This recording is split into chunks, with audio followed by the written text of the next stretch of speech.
মুন্সিগঞ্জের টঙ্গীবাড়িতে স্বেচ্ছাসেবী সংগঠন স্বাধীন সমাজ সংঘের উদ্যোগে ল্যাব পেল 2 শতাধিক শীতার্ত পরিবার। শুক্রবার পাইকপাড়া হাইস্কুল মাঠে নিম্ন আয়ের নারী পুরুষদের হাতে ল্যাব তুলে দেন সংগঠনের নেতৃবৃন্দ। অনুষ্ঠানে সভাপতিত্ব করেন সংগঠনের সভাপতি চিকিৎসক কামরুল হাসান এবং সঞ্চালনা করেন সাধারণ সম্পাদক শাহাদাত হোসেন সুমন। প্রধান অতিথি ছিলেন বিশিষ্ট ব্যবসায়ী মোহাম্মদ সাখাওয়াত হোসেন শেখ। বিশেষ অতিথি হিসেবে উপস্থিত ছিলেন মোহাম্মদ জাহাঙ্গীর আলম বাবুল। আয়োজকরা জানান, নিজস্ব তহবিল থেকে প্রতি বছর শীতে অসহায় মানুষের পাশে দাঁড়ায় এই সংগঠনটি। ভবিষ্যতেও মানবিক সহায়তা অব্যাহত থাকবে। স্থানীয় সচেতন মহল এই উদ্যোগকে স্বাগত জানিয়েছে।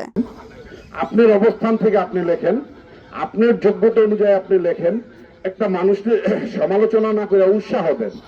সমাজের জন্য কিছু করুক, গরিব মানুষের জন্য কিছু করুক, অসহায় মানুষের পাশে থাকুক।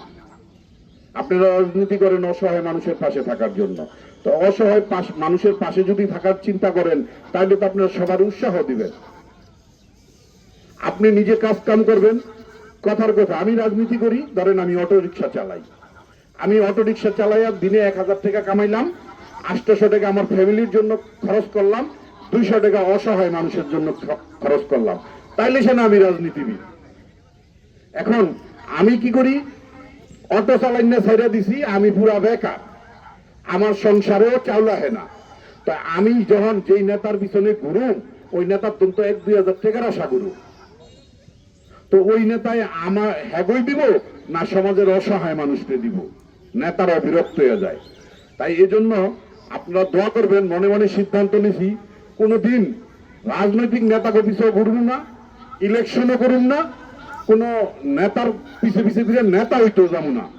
আল্লাহ যতদিন বাঁচায় রাখে আপনাকে পাশে থাকুন, অসহায় মানুষের পাশে থাকুন। আপনারা সবাই দোয়া করবেন। আর যদি আমার কথায় কোনো ভুলভ্রান্তি হয়, কোনো কেউ যারা রাজনীতি করেন তারাও যদি কোনো ভুলভ্রান্তি মনে করেন, ভাই নিজ গুণে ক্ষমা করে দিবেন। আমি কাউকে কষ্ট দেওয়ার জন্য কথাগুলো বলি নাই, আমার আবেগ অনুভূতি থেকে আমি বলছি। আমার ভুল হলে সবাই আমাকে মাফ করে দিবেন। আসসালামু আলাইকুম।